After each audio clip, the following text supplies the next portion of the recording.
Boa noite, boa noite. Tudo bem com vocês? Boa noite, Brasil Genérico, Iária, Jean. Estão me escutando bem?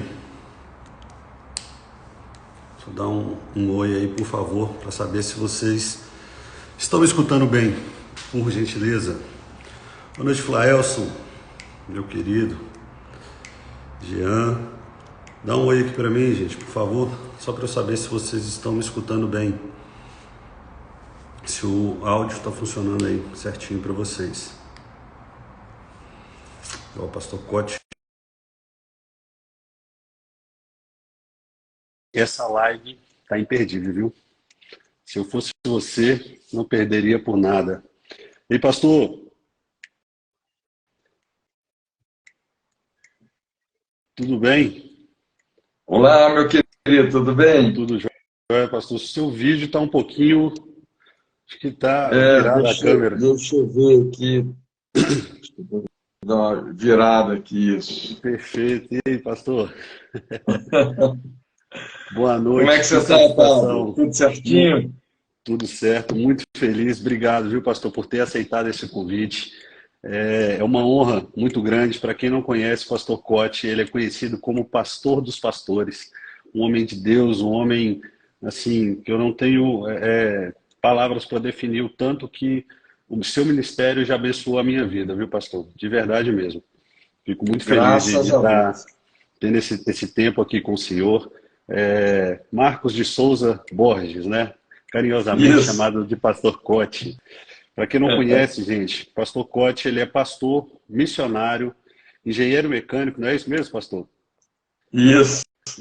Diretor do Instituto de Desenvolvimento de Conselheiros e da EIFOL, né?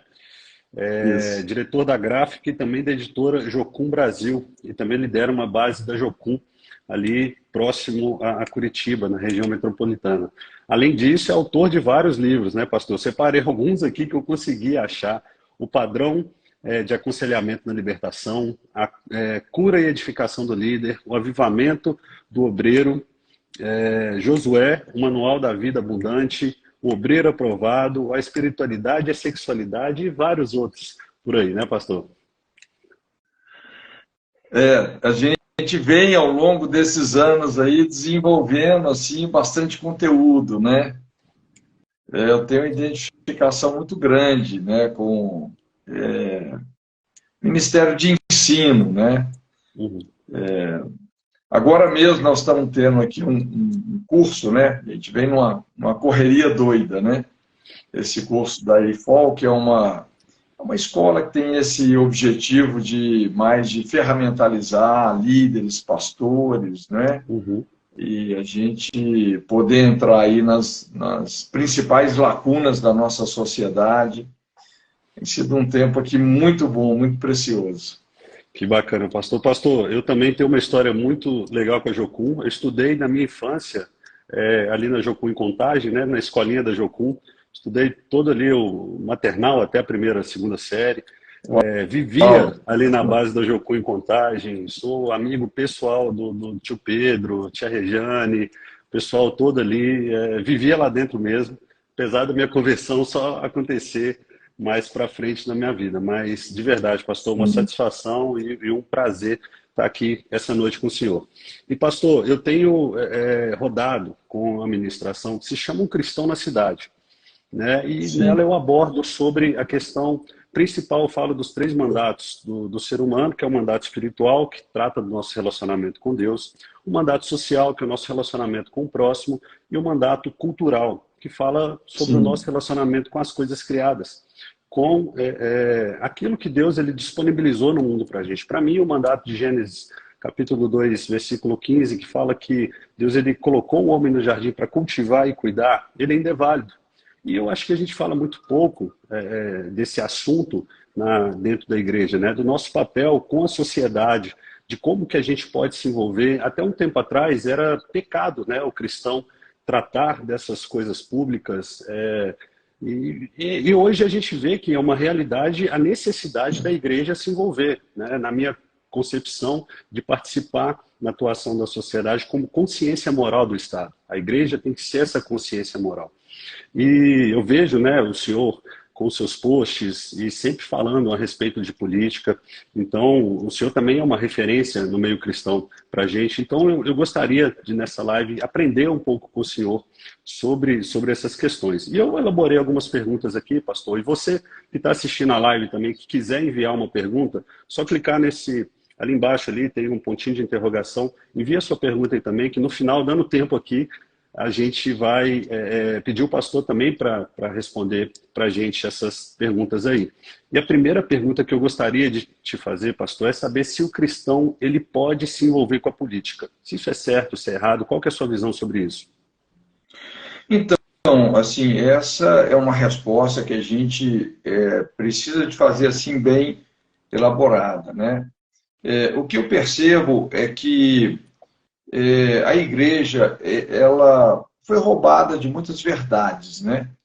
E um dos princípios que eu acho que a gente precisa de resgatar muito é o princípio do sacerdócio, não é?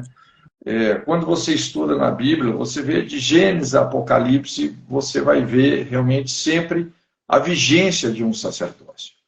E o princípio do sacerdócio, ele torna, vamos dizer assim, a vocação de qualquer ser humano sagrada, não é? O sacerdócio ele te ensina isso, não é?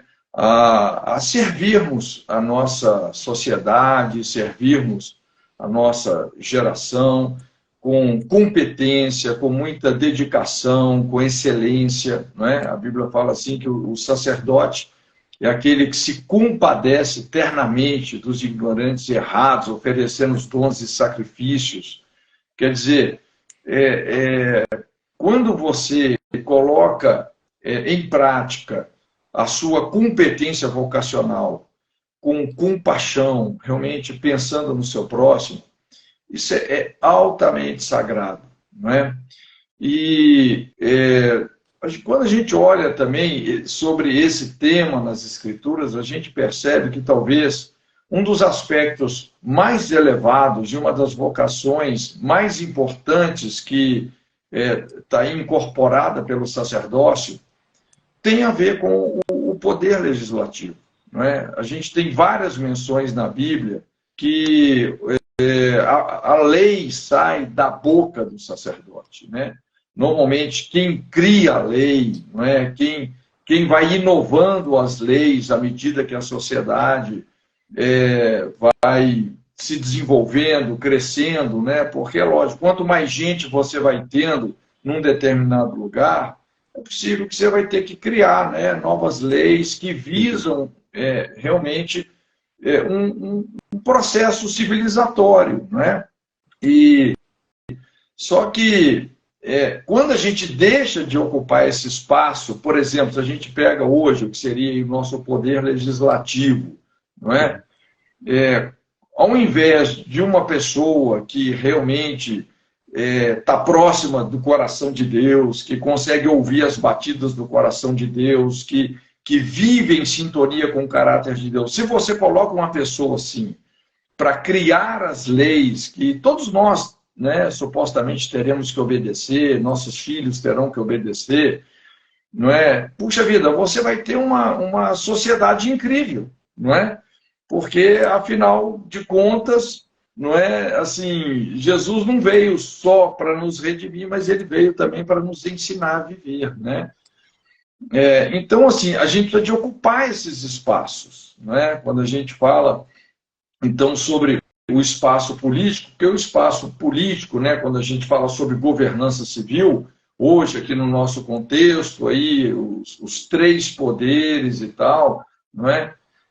Quanto mais a igreja ocupa um espaço, aí, seja no executivo, no legislativo, no judiciário, não é? Mais chance a gente tem realmente de ver o povo feliz, né? Tem um provérbio que eu gosto muito que fala assim, como manancial corrupto e fonte turva é o justo que dá lugar ao ímpio. Não é? Quando ao invés do justo criar as leis, o ímpio começa, porque a Bíblia fala, o ímpio ele anda em trevas. Muitas vezes o cara nem sabe onde ele está tropeçando, não é? Ele não tem realmente um discernimento moral das leis que sustentam realmente o nosso universo, né? Então, eu penso assim que é fundamental a gente resgatar, né, esse conceito de sacerdócio. Eu gosto muito, assim, eu sou muito apaixonado pelo modelo social do Antigo Testamento, né? É interessante porque, assim, quando você olha para a Bíblia, né, eu sempre digo que o Antigo Testamento, se você for fazer um resumo, o resumo do Antigo Testamento, você pode chegar numa conclusão e dizer assim que o Velho, aliás, o Velho Testamento, ele se resume num modelo de nação. Deus está dando para a humanidade um modelo de nação, não é? E foi um modelo que foi construído realmente assim, rapaz, com muitos erros, Israel quebrando a cabeça, né? Então, lá em Mateus 1,17, a Bíblia fala lá de Abraão a Davi, 14 gerações. O que significa isso, né, de Abraão a Davi, essas 14 gerações? Exatamente o tempo que Deus levou para pegar um homem, aperfeiçoar esse homem e realmente transformar esse homem numa nação, né? Davi simboliza exatamente o apogeu da nação de Israel, né? A plenitude da nação de Israel. Quando a gente pensa na Israel do rei Davi, e talvez esse apogeu culminou ainda mais nos primeiros 20 anos do reinado de Salomão, onde a Bíblia fala assim que pessoas vinham de todas as partes da terra, não é? Com seus conflitos, seus enigmas. E era impressionante como Salomão tinha ele era provido de uma sabedoria divina e ele tinha as respostas de Deus para todos os conflitos da sua geração. As pessoas ficavam impactadas, não é? Imagina você ter uma nação como de certa forma Israel é hoje. Quantos problemas que Israel resolve hoje, soluções tecnológicas, não é? Em vários sentidos. Mas talvez a principal inteligência é a inteligência relacional, não é? É a gente poder ter respostas aí para os conflitos humanos, não é? Mas o que eu quero dizer é que Deus, ele providenciou um modelo de nação que nós não podemos nem menosprezar e nem desprezar, né? O Novo Testamento, a gente pode resumir o Novo Testamento, não é? Os Evangelhos de Jesus, as cartas de Paulo, você resume tudo isso aí, não é? Num modelo de igreja. É dentro desse paradigma que é uma transformação de dentro para fora, não é? Essa lógica que Jesus disse, que o reino de Deus não vem com aparência exterior, mas ele está dentro em vós, não é? Então começa com um novo nascimento, uma mudança interna, né, de valores, todo esse desafio, o domínio próprio, não é? Uma vida cheia do Espírito Santo. Então, quando você converge o modelo de nação com o modelo de igreja, inclusive o modelo de igreja, ele culmina, ele retorna para o modelo de nação, porque, não é, como você muito bem colocou, não é? Jesus, ele no final ali do Evangelho, o que ele faz? Ele nos dá um mandato cultural, não é só de discipular pessoas, mas de discipular nações, você emergir nações nos valores do reino de Deus, você santificar as instituições de uma nação para que, assim como a vontade de Deus é feita no céu, ela também seja feita na terra, não é? Então, o que acontece muito, Pablo? Às vezes, principalmente, houve vários pontos na história que foram havendo essa ruptura, não é? Que a gente chama a famosa teologia da substituição, não é? Onde nós simplesmente substituímos o modelo de nação e ficamos só com o modelo de igreja, deixando Israel para trás. Né? Nós estamos desprezando a oliveira onde nós fomos enxertados. Então, quando a gente sinergiza, rapaz, essa inteligência do modelo social que Deus deu para Israel, cara, tem tanta sabedoria ali, não é? Você vê, por exemplo, tem leis que impediam assim que uma pessoa fosse realmente assim para destruição financeira, né? Por exemplo, que é até assim, é uma palavra forte, mas aquela escravidão, né? Porque a pessoa, por exemplo, ela se endividando, aí de repente ela se submetia ali a um parente, né? Ficava ali, entre aspas, assim, como um escravo dessa pessoa, não é? Quer dizer, era um tempo de recuperação financeira, e inclusive no final desses 6 anos, né? No 7º ano, ela deveria ser despedida em liberdade, né? Mas ela podia optar por continuar também como escravo dessa pessoa. Mas quando você vê, é um processo de recuperação econômica, não é? Então, uma série de leis, né, que se a gente começa a mexer ali e levantar cada uma dessas leis, você vê uma inteligência, rapaz, para ninguém ficar para trás, para a nação crescer junto, crescer em unidade, não é? E todas as vezes que Israel realmente assim estava alinhada com a vontade de Deus, é impressionante como eles prevaleciam, né? Então, eu acho assim, muito importante a gente experimentar. Eu costumo dizer, antes de um reavivamento, de uma reforma, a gente precisa de um reabibliamento. Eu acho que está tudo ali nas Escrituras, né? A gente precisa fazer lá como Lutero fez, Calvino fez, redescobrir verdades que nós perdemos. Não é? Sim. O sacerdócio, esse ensinamento do sacerdócio universal, que praticado desde Levítico, né? A gente via lá o sacerdote, ele, vamos dizer assim, ele tinha a competência, a vocação, né, de exercer as principais funções da sociedade, né?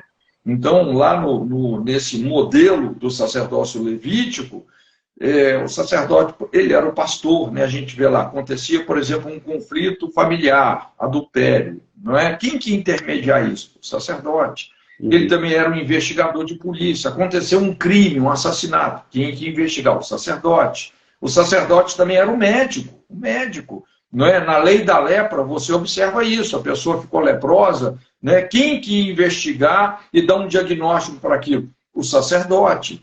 Não é? Quem que era o juiz? O sacerdote. Quem que era o legislador? O sacerdote. Então, o que a Bíblia está nos dizendo?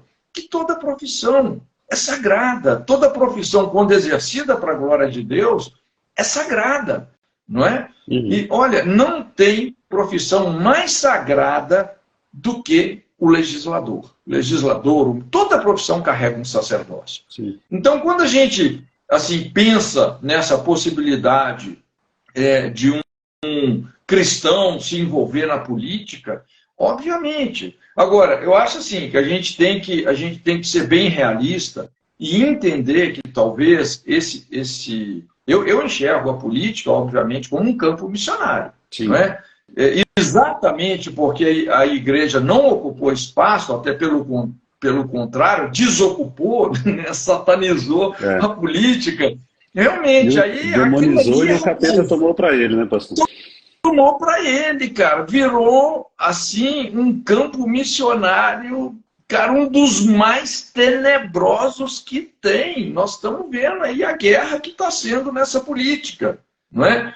Agora, assim, a gente, como nessa postura do conservadorismo, a gente não pensa em chegar a quebrar tudo, mudança do dia para a noite. Não, a gente sabe que é um processo longo, é uma guerra longa, não é?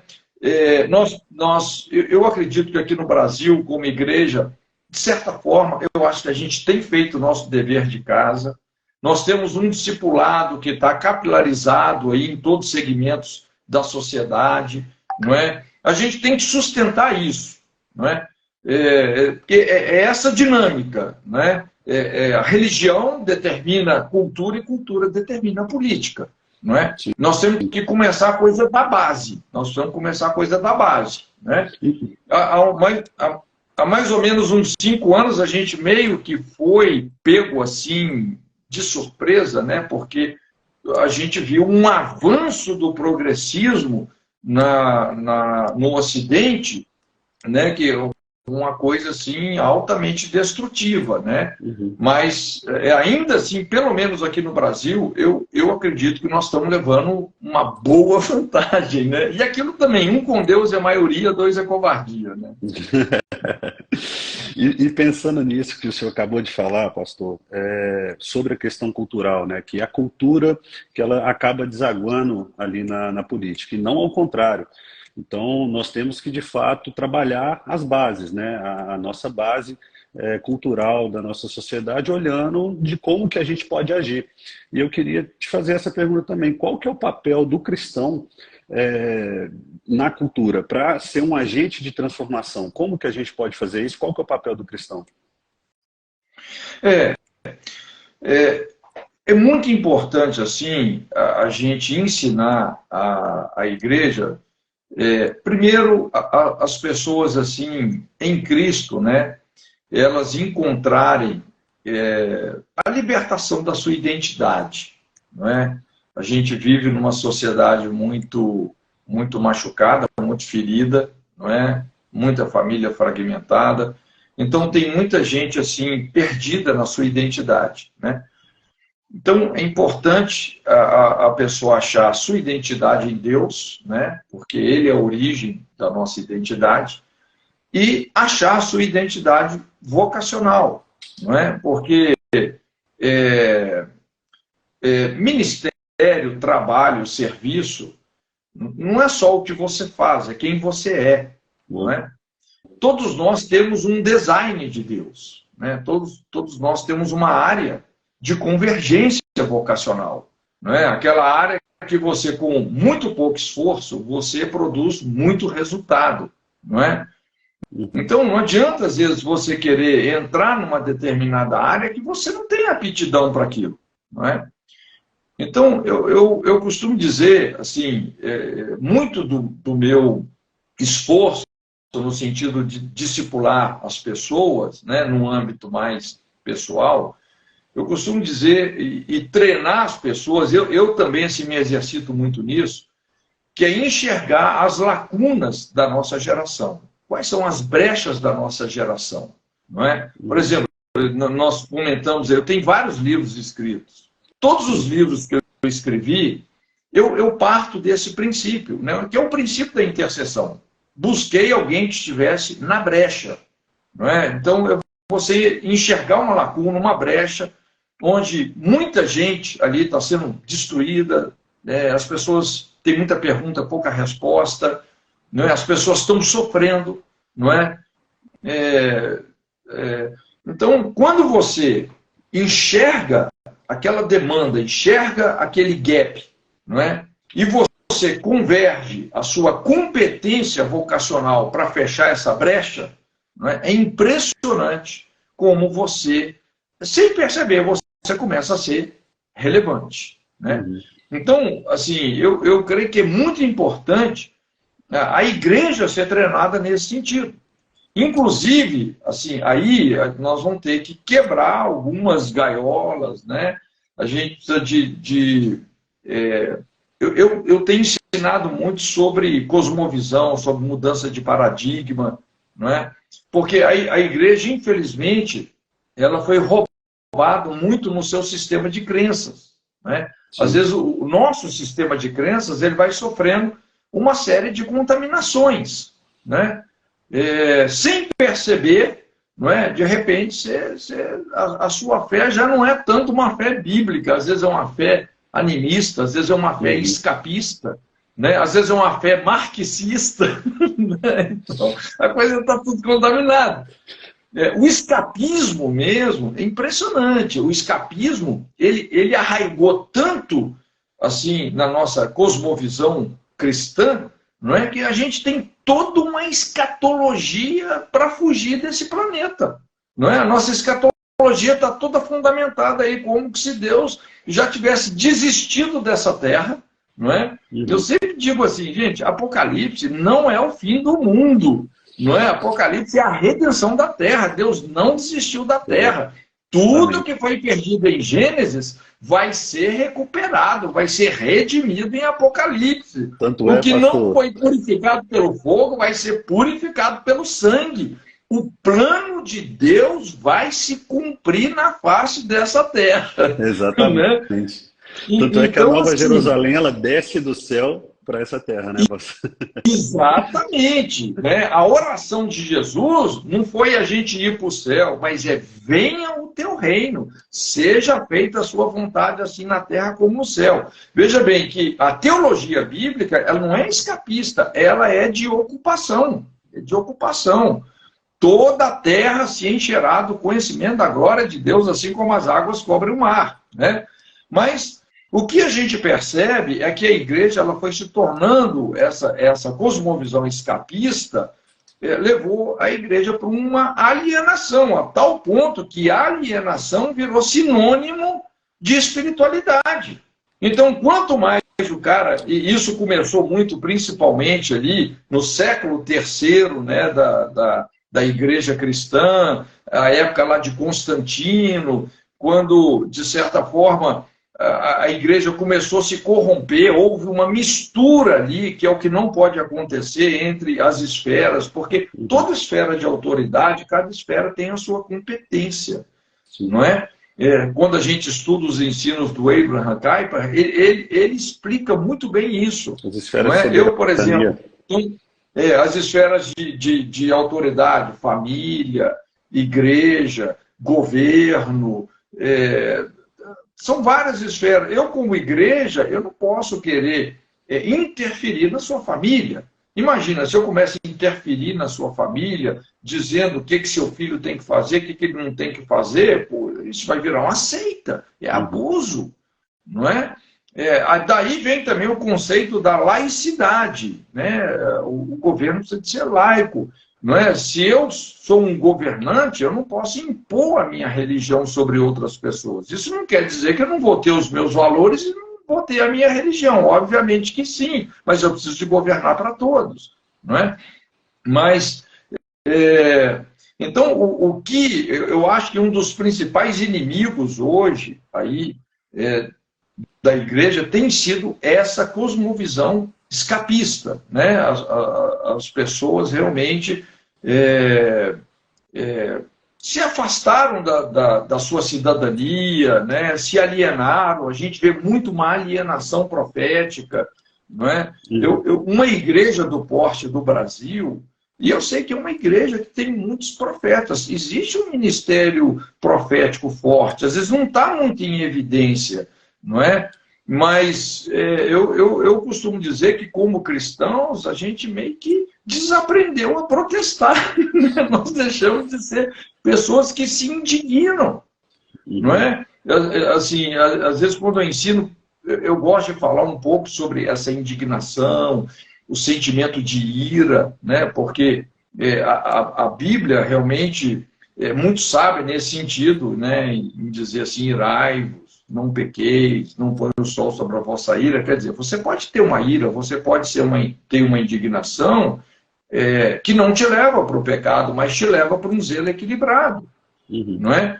E o sentimento de ira e de indignação, por que a ira é tão importante? Porque ela quebra a nossa indiferença à injustiça. Ela quebra a nossa indiferença ao abuso. Não é? Então, em Israel, normalmente é assim, os profetas estão lá nos lugares altos em Deus, começa a ver um quadro realmente assim de abuso, de pecado, de idolatria, de corrupção, os profetas entram em cena realmente para corrigir. Não é? Como a gente vê na época de Jesus mesmo, não é? João Batista ali, rapaz, colocando o dedo na cara de Herodes e falando, cara, não te é lícito possuir a mulher do seu irmão. Tudo bem, a cabeça dele foi para a bandeja, né? Mas a gente precisa de fazer o nosso papel profético. Eu pessoalmente, Pablo, assim, eu tenho muita fé na igreja brasileira, rapaz. Eu acho que assim, a igreja hoje está experimentando um aprofundamento no discipulado, não é? Uma reforma nesse sentido até de entender o seu papel, né? Entender o seu papel na sociedade, não é? Quebrar essa gaiola de preconceitos, não é? A gente ter um verdadeiro conceito de espiritualidade, não é? Você entender que toda profissão carrega um sacerdócio. Na época lá de Calvino, o conceito de adoração, né, a palavra avodar, era isso, não é? Você, assim, fazer o melhor para o seu próximo, você usar toda a sua vocação com toda excelência, não é? Para servir o seu próximo, adorando a Deus, não é?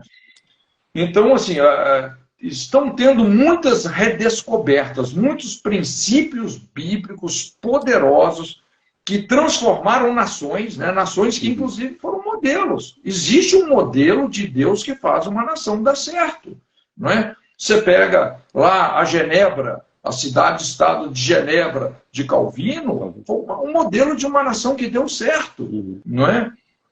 Você pega a Noruega de Hauge, não é? Uma nação que deu certo, não é? Então, a Suíça, Inglaterra, não é?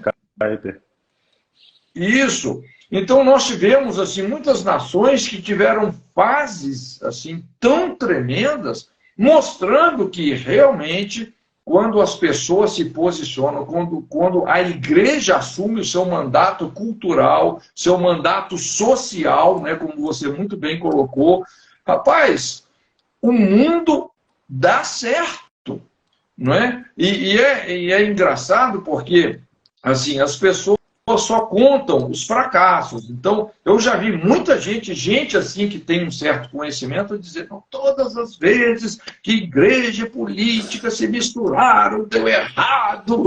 Cara, o mundo deu errado mesmo quando a igreja se retirou da política, não é? Agora, infelizmente, tem, né, sempre tem aquelas pessoas que não são genuínas e que vão dar os maus testemunhos, né? Mas quando a gente pensa biblicamente, né, tem gente que fala política não conversa com a Bíblia, eu fico pensando, cara, que Bíblia que esse cara está lendo?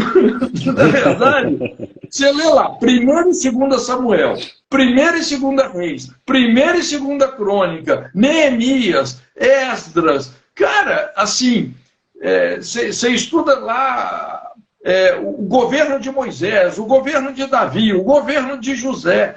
Cara, o que a Bíblia fala sobre governança civil, cara, tem princípios tremendos, realmente, para a gente colocar essa nação aqui no eixo, né? Amém, pastor. Eu queria já aproveitar e fazer um jabá aqui do livro da editora de Jocum, que é o Vocação, do Darrell Miller. É um livro sensacional também, né, pastor? Que exemplifica um pouco disso daí que o senhor está falando. Eu tive a oportunidade ontem, pastor, de ministrar num evento político que aconteceu aqui na cidade de Betim, em Minas Gerais, e o pessoal nessa ânsia, né? E agora que o Bolsonaro ficou inelegível, como que a gente faz? Qual que é o trabalho de base? E eu disse uma coisa que Deus tocou no meu coração para falar, que foi 2ª Crônica 7:14. Se o meu povo, que se chama pelo meu nome, se humilhar, orar, buscar a minha face, se afastar dos seus maus caminhos, dos céus eu ouvirei e perdoarei o seu pecado e curarei a sua terra. Falei com eles, falei, ó, o nosso trabalho de base, da nossa base conservadora cristã, que nós somos mais de 80% do país católicos e evangélicos, né, num contexto geral, que se dizem cristãos, eu até brinquei e falei, ó, não existe ideologia de gênero no cristianismo não, né? Eu me sinto cristão e eu sou cristão, não é assim não. Você tem que ter um processo de conversão, um conhecimento, mas qual que é o principal trabalho de base? Reconhecer a Deus como seu Senhor, reconhecer que o Brasil seja uma nação voltada ao Senhor. Qual que é o nosso trabalho de base? Se humilhar. Nosso trabalho de base é orar. Nosso trabalho de base é buscar a face do Senhor. E depois a gente vai seguindo os outros caminhos. Mas o primeiro desses todos, assim como eu disse no começo, do mandato espiritual até o mandato cultural, o mais importante é o nosso mandato espiritual. É o nosso relacionamento com Deus, é amar a Deus acima de todas as coisas. e depois as outras coisas. Amar Ele acima de tudo, e depois as outras coisas. Mas essas outras coisas também são importantes, mas eu vejo que a gente tem que voltar ao começo. E até uma palavra um pouco forte, pastor, mas nós precisamos evangelizar a direita do nosso país. É uma necessidade real que eu vejo hoje. Nós evangelizarmos aqueles que estão do nosso lado. E eu não digo isso com um sentimento de alegria, eu digo isso com um sentimento de olhar para o nosso povo mesmo, aquele povo que se diz cristão. Será que nós estamos vivendo um verdadeiro cristianismo? Com mais de 80% de cristãos no nosso país? Será por que o cristianismo no nosso país ainda não foi capaz de mudar a estrutura social de um país que tem mais de 80% de cristãos? Então, são formas válidas que a gente tem de pensar, de raciocinar, de como que a gente tem que levar isso. E uma pergunta importante também que eu gostaria de fazer para o senhor, pastor, já que o senhor mencionou sobre o sacerdócio, né, da pessoa que se envolve com a coisa pública, com a política, com a sociedade. Existe uma separação do secular e do sagrado? Existe essa dicotomia? A gente deve agir pensando nessa dicotomia? O que eu faço dentro da igreja é sagrado. O que eu faço para Deus no momento de oração é sagrado, mas o meu trabalho é secular. Então, deixa para lá. Existe mesmo essa separação? O senhor concorda com isso? Como funciona? Veja bem, né? Essa questão aí é uma questão bem interessante de ser colocada, e, inclusive, esse foi um argumento teológico, né, que acabou se tornando numa doutrina, que fez com que a igreja negligenciasse esse sacerdócio universal. Não é? Porque lá Pedro, né, o que ele fala? Que nós somos um reino de sacerdotes. Não é? Que a partir do momento que Jesus morreu naquela cruz, que o véu se rasgou de alto a baixo, que todos nós temos ousadia para entrar no Santo dos Santos, não é? E servir a Deus, servir na humanidade, não é? Com a nossa vocação, como eu disse. Não é? É um sacerdócio universal. Não é? Inclusive, olha só, assim, é uma coisa interessante. Outro dia eu estava vendo uma pesquisa, se eu não me engano, foi até o Loren da Jocum que compartilhou isso, não é? Mas, em média, uma igreja ela vai ter 7% dos membros apenas, 7%, consegue ter, vamos dizer, um ministério no dia a dia da igreja. São os pastores, os cantores, os diáconos, não é? 7%. Né? Uma igreja de 100 membros, por exemplo, 7 pessoas estão imbuídas ali nas atividades da igreja, vamos dizer, absorvidas nessas atividades. Os 93%, o que você vai falar para ela? Que o trabalho dela é um trabalho, espiritualmente falando, de segunda classe. Não é? Ela tem um trabalho secular. Você joga a pessoa lá para baixo. Você não desperta nela a consciência missional de que, de repente, e isso é proposital, você ter 93% que vão concentrar, vamos dizer assim, o seu esforço missional fora da igreja, porque isso que faz com que a igreja não só ocupe espaço na sociedade, mas seja o sal da terra e a luz do mundo. Não é? Nós temos que ser, nós não é o sal do céu, né? Nós temos que ser o sal da terra. Não é? E um estilo de vida de evangelismo, porque evangelismo não é um dom de alguns, é um mandamento para todos. É o último mandamento que Jesus nos deu. Não é?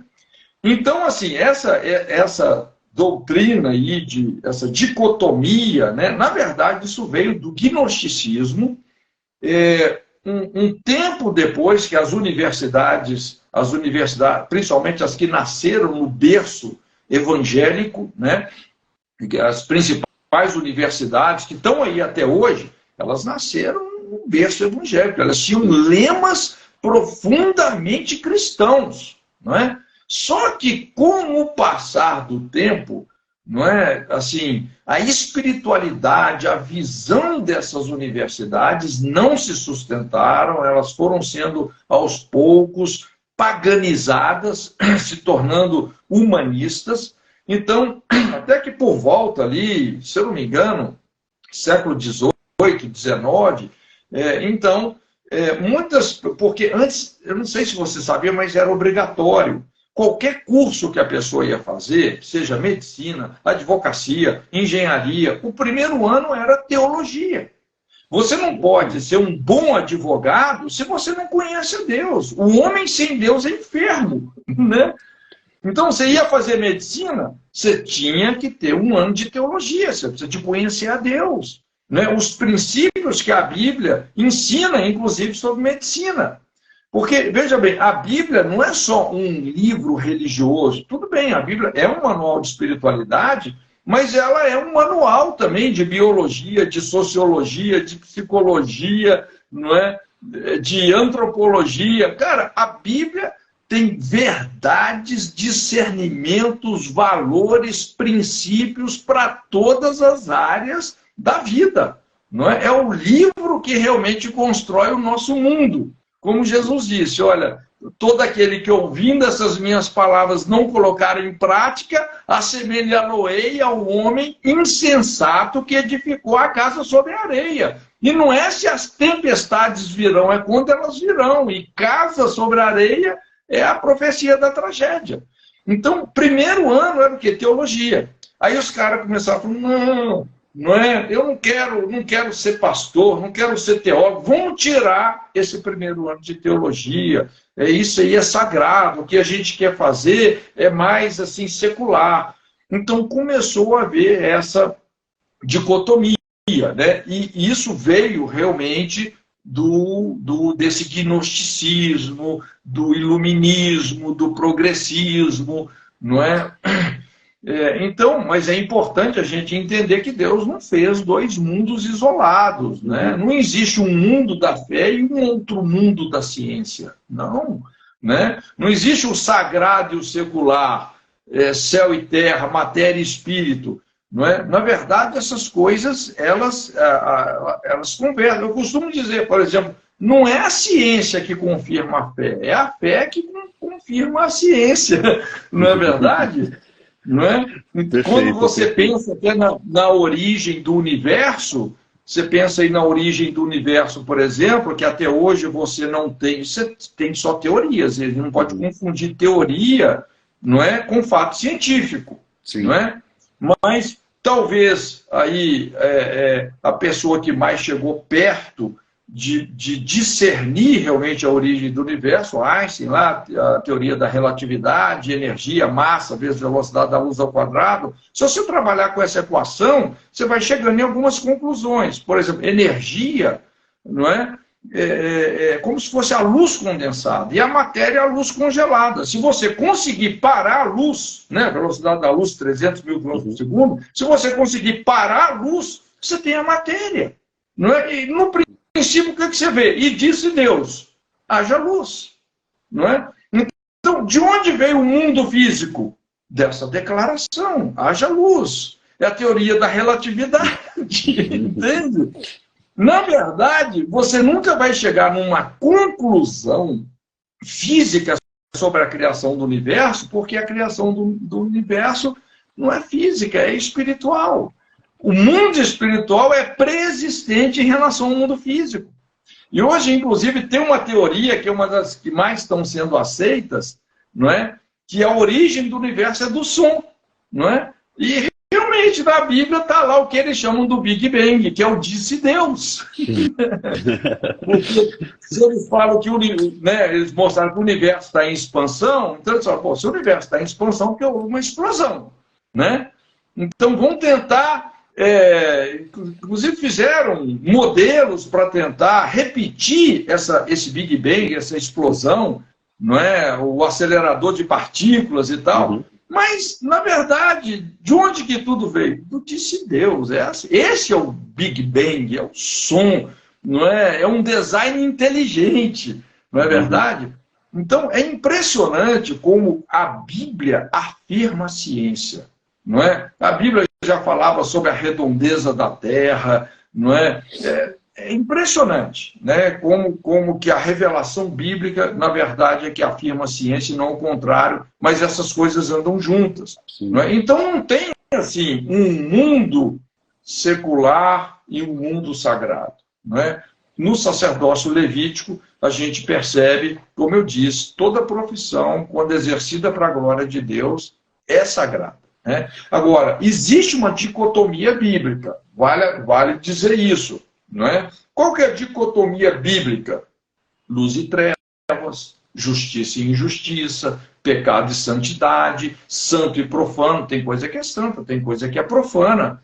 Não é? Céu e inferno, vida e morte. Não é? Então, existe uma certa dicotomia, não é? Que mostra como que também, não é? A vida funciona em ciclos. Mas desde a criação, né? Depois que Deus disse haja luz, qual foi a próxima declaração de Deus? Haja separação entre a luz e as trevas. Então Deus fez uma separação. Tem coisa que Deus separa, né? Tem coisa que Deus não separa, não. Aí foi o diabo que separou, enganou a igreja, tirou a igreja do jogo.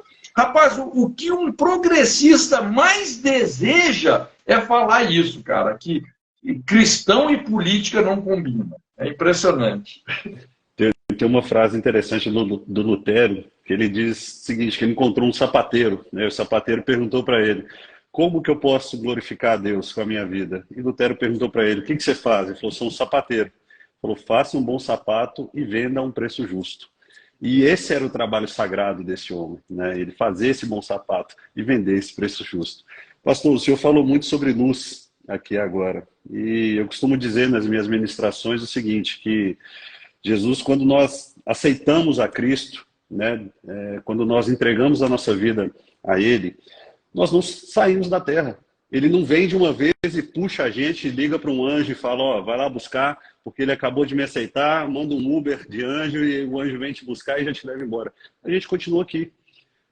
A maior transformação que a gente tem é interna, né? Internamente mudou tudo. Mas do lado de fora continua tudo do mesmo jeito, tudo a mesma coisa, a nossa aparência física continua a mesma coisa. Então a gente não vai embora. E eu imagino que é porque a gente ainda tem um projeto, uma missão, um compromisso com Cristo para a gente cumprir ainda durante a nossa vida. E eu vejo que isso, né, remete muito à questão de sermos sal e luz dessa terra. Como que o senhor vê isso? Como que a gente pode ser sal e luz da terra?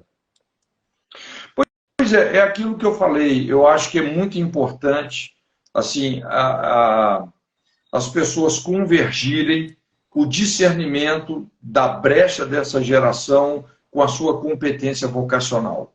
Não é? Se tem uma coisa importante na Bíblia, é você descobrir o motivo para o qual você existe. Não é? A gente tem ensinado muito as pessoas nesse sentido, né? Dando propósito, identidade e propósito. Né? Então, assim, eu vejo que cada área da sociedade, você sabe que o conceito de missões, né, quando a gente pensa assim de uma forma missional, ele mudou muito, né? Ele vem sendo muito aprimorado. Eu convivo muito assim, nesse ambiente de missões. Né? Inclusive, atualmente, os missiólogos eles falam assim, em 4 ondas missionárias. Né? Primeiro, a primeira onda missionária lá com William Carey, lá nos litorais, né? Ele foi para a Índia.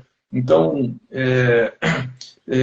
muitos missionários começaram a se deslocar para outros continentes, alcançando mais os litorais. Aí vem a segunda onda de missões, né, que tem um nome importantíssimo, que é o Hudson Taylor, né, que foi o pai das missões no interior da China. Então, muitos missionários foram entrando também no interior, o David Livingstone na África, Hudson Taylor na China, eles começaram a levar o evangelho também para os interiores. Né? Terceira onda missionária, lá com o Cameron Townsend, né? que começou realmente um movimento aí de transcultural, né? De ir nas tribos, os povos não alcançados. Cara, esse cara é um dos caras que mais me impressionam, o Cameron Townsend. né, da Wycliffe. Esse cara, em vida, o ministério deles lá já tinha traduzido a Bíblia, o Novo Testamento, para mais de 500 línguas. Né? Inclusive, a Jocum pegou esse bastão. Né? Agora nós estamos trabalhando muito nessa área transcultural, né, com oralidade. Tem sido uma coisa assim fenomenal que Deus está fazendo. E essa quarta onda missionária, que é o que a gente está vivendo hoje, que é essa redescoberta aí do sacerdócio universal, não é? O Loren Cunningham, o Bill Bright da Campus Crusade, Deus falou ao mesmo tempo a mesma coisa com eles, não é? Sobre as áreas de influência da sociedade, né? Que hoje a questão de missões não é mais você sair de um país e ir para outro, mas é de todos para todos, não é? Você redescobrir verdades, princípios e valores para todas as áreas de influência da sociedade, não é? A Jocum mesmo, a organização que eu pertenço, ela funciona exatamente num formato assim, né? Num formato de uma... Ao mesmo tempo que a gente é um movimento de missões no mundo, né? Porque a Jocum mobiliza assim, missionários, sei lá, em torno aí de 30, 40 mil missionários no planeta inteiro, em todas as nações, sem exceção, né? Mas a gente também funciona como uma universidade, que é a Universidade das Nações. E cada faculdade numa área de influência da sociedade. Não é? Então, o que a gente está tentando fazer? Dar verdades, dar valores. Né? Nós estamos treinando os próximos comunicadores, os próximos jornalistas, os próximos políticos, né? Os próximos tecnólogos, não é? Os próximos conselheiros, as pessoas da área de humanas. Então, a gente vai... O Evangelho, é o que eu falei, ele tem princípios para todas as áreas da sociedade. Não é? Então, assim, isso é o fermento que leveda toda a massa. Né? Então, eu penso que a gente precisa de ensinar as pessoas, não é, a descobrir realmente o propósito delas e a brecha da geração, né, o lugar de intercessão que elas devem entrar. Não é? Há um tempo atrás eu estava acompanhando uma pesquisa, né? Quem mencionou isso foi o Dan Duque, né? Num dos livros dele, e ele falando uma pesquisa que foi feita ali no contingente igreja, né? Eclesiástico nos Estados Unidos, e tinha duas perguntas. A primeira pergunta era essa, assim, você sabe qual é o propósito de Deus para a sua vida? Né? Pessoa que está na igreja, você sabe qual que é o... E a outra pergunta, não é, que dependia da primeira, é se a pessoa, além de saber o propósito de Deus, se ela estava enquadrada nele, se ela estava experimentando essa realidade. Rapaz, no final dessa pesquisa, 1% respondeu afirmativamente. 1% das pessoas apenas falaram, não, eu conheço... Eu sei por que eu estou nessa vida, nesse planeta, e eu estou vivendo de acordo com isso. 1%, cara. Isso, assim, me deixou chocado. Né? Então, veja bem que a gente precisa realmente, assim, de ajudar as pessoas a entenderem a sua identidade, seu propósito nessa vida e fazer a diferença. Né? Isso tem mudado muito, eu creio que essa realidade tem mudado muito aqui no Brasil. Né? Hoje a gente vê na política mesmo, cara, a gente vê, né, está começando a aparecer as pessoas que realmente são verdadeiros conservadores. Né? Gente que não se vende, não se corrompe, não negocia valores. Não é? Porque, infelizmente, né, eu sempre digo, a gente tem enviado nossos piores missionários por política. A gente sabe disso pelos escândalos. Não é? A primeira grana que vai na mão do cara, o cara, rapaz, já jogou tudo fora. Não é? Mas está começando a aparecer agora gente séria, gente... Não é? E assim, aos pouquinhos, né, a gente vai conquistando e Deus é bom. Né? Amém, amém, pastor. Pastor, já a gente está encaminhando aqui para o final. Faltou uns 5 minutos, né, para finalizar a live.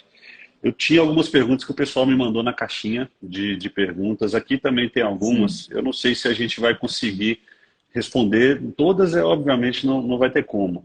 Mas eu queria te fazer uma pergunta talvez um pouco polêmica, pastor. Não sei se o senhor não quiser responder, tudo bem, mas é porque apareceu aqui.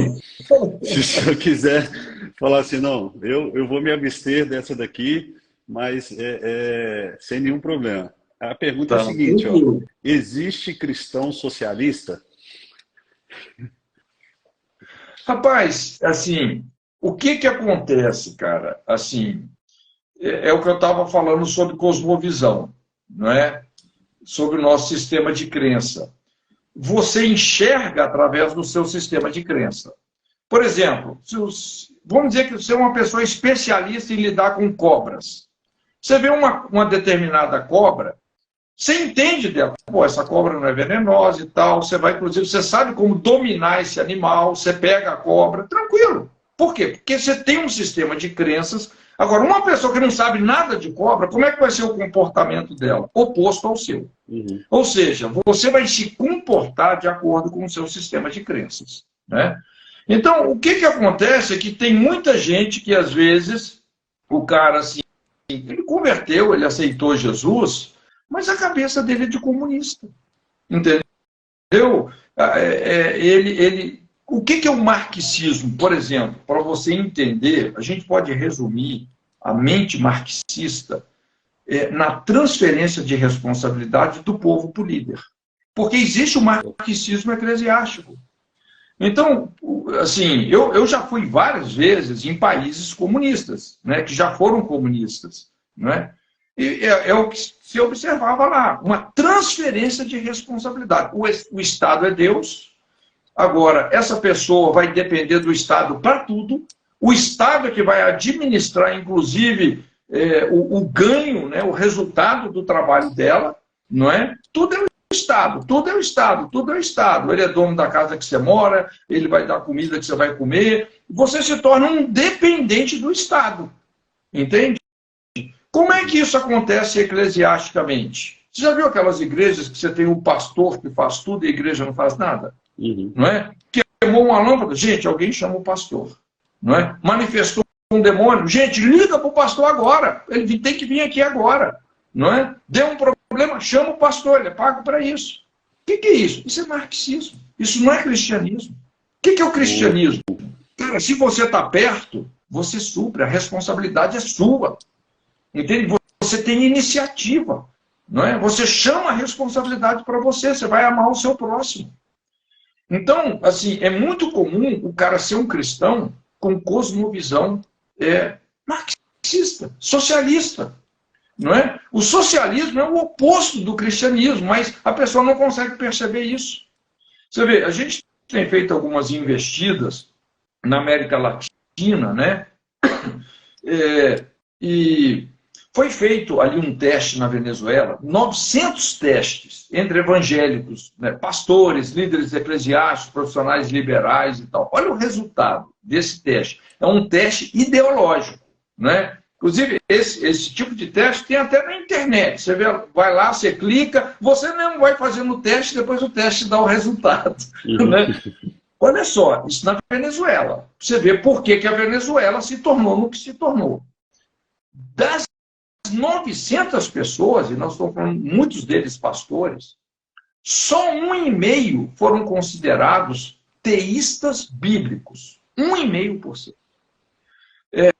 13% cristão moderado, 27% humanista secular e 57% socialista.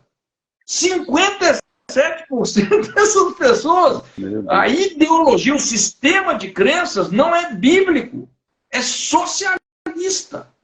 O cara está sendo um socialista pensando que está sendo cristão.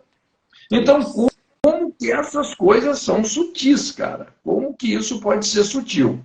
Não é? Então, assim, o que essas pessoas precisam de ser? Discipuladas. Discipuladas. Realmente, né, quando você faz uma comparação, não é? Porque no regime Porque socialismo é mais modelo econômico, comunismo é modelo de governo, não é? Mas as pessoas tendem, muitas vezes, assim, por exemplo, pega lá o que aconteceu em Atos, que houve um mover de Deus, né, uma situação de fome, né, que os cristãos começaram a doar os seus bens, os seus pertences e até mesmo propriedades. Não é? Mas veja bem, né, no cristianismo, você nunca obriga, você nunca cria uma obrigação para a generosidade. No comunismo, o governo te toma. Tanto é, você lembra o que Pedro falou lá com Ananias e Safira? Porque eles mentiram, dizendo que tinha dado a propriedade toda, mas retiveram parte do preço. Não é? Falou, alguém forçou vocês a dar? Não. Vocês deram o que vocês quiseram. Então por que vocês mentiram? Dizendo que estava dando tudo quando retiveram parte do preço. Não é?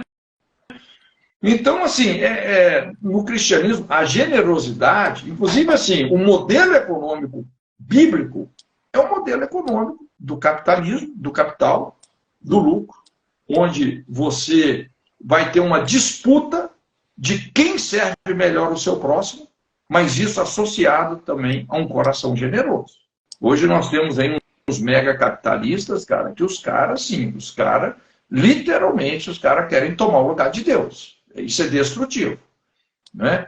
E é importante dizer que, assim como tem um capitalismo que pode se tornar selvagem, tem um comunismo também que é mais selvagem ainda. Não é só o capitalismo que é selvagem. Você pega lá o comunismo da União Soviética, da China de Mao Tse-tung, cara, aquilo ali é selvageria pura, né? Mas é possível exatamente porque é um problema de cosmovisão. E aí a Bíblia fala, né? A vereda do justo é como a luz da aurora, vai brilhando mais e mais até ser dia perfeito. À medida que você vai se relacionando com as Escrituras, você vai, vamos dizer, santificando a sua ótica ideológica. Porque o que é a cosmovisão? É o sistema de crenças que você usa para interpretar a realidade. E você faz isso sem perceber. Não é? Mas à medida que você realmente mergulha na revelação bíblica, a tendência realmente é você se relacionar mais profundamente com essas e descobrir, né, as leis que governam o mundo moral, que são leis imutáveis, é de onde vem o conservadorismo. Não é? Uma vida pastoreada por princípios que já foram testados, retestados e funcionam. Se você violar, você quebra a cara. É como você querer quebrar a lei da gravidade, a lei da termodinâmica, botar a mão no fogo e dizer que você não vai sofrer uma queimadura. Entende? O conservadorismo vem desse discernimento. Uma vida pastoreada por essas leis eternas, pelos direitos inalienáveis, né? Liberdade não é algo que um governo te dá, é um direito inalienável, porque vem de Deus, né? Mas é possível, infelizmente, né? Não, assim, por isso que a gente precisa de ensinar, né? A gente precisa de ensinar, discipular a nossa igreja aí. Amém, pastor. Gente, o tempo já esgotou aqui, eu não quero tomar mais também, pastor, o seu tempo, mas só te agradecer mesmo por essa aula, por essa exposição fantástica, fenomenal. Eu creio que todo mundo que assistiu aqui, se nunca ouviu sobre esse papel, esse relacionamento da igreja com o Estado, do mandato cultural, saiu daqui assim, com muita coisa para pensar, com muita coisa para remoer mesmo, e a partir de agora ter realmente uma transformação nessa cosmovisão, porque a gente fala muito sobre a questão do mandato espiritual, muito também, em certa medida ali, talvez um pouco menos sobre o mandato social, só que o mandato cultural ele é pouco abordado na igreja. E o senhor fez essa bela explicação aqui para a gente. Só te agradecer mesmo, pastor, pelo seu tempo, pela sua disponibilidade, pelo seu carinho em atender ao nosso convite aqui. E já fica o convite novamente para a gente falar sobre cosmovisão depois, quem sabe a gente tem um outro momento aqui, porque por mim essa live parar à noite aqui. É um assunto delicioso de falar, né? Me coloca aí como colaborador também na live, que aí eu posto aqui também para tudo. Pode deixar. Pessoal, obrigado a todo mundo que acompanhou. A gente começou a live e depois no final subiu mais ainda, viu, pastor? Manteve o nível e subiu mais ainda até o final. E obrigado Legal. mais uma vez pelo carinho. Obrigado a todo mundo que participou. Você pode orar para a gente, pastor, para a gente finalizar? Sim. Também. Sim. Quero também agradecer aí, viu, Pablo, por essa oportunidade, agradecer todo mundo aí que está nos assistindo, né, pelo carinho de vocês. Obrigado mesmo. Pai, muito obrigado pela sua presença, obrigado por essa mesa, por esse tempo tão gostoso de compartilhar, de falar das coisas do seu reino. Senhor, nós te levantamos sobre a nossa nação, Senhor, levantamos um clamor sobre o Brasil. Senhor, eu oro que o Senhor continue levantando a sua igreja nessa nação como coluna e firmeza da verdade, um exército com bandeiras. Senhor, que o Senhor possa derramar copiosamente o seu espírito sobre toda a carne, como o Senhor prometeu que faria.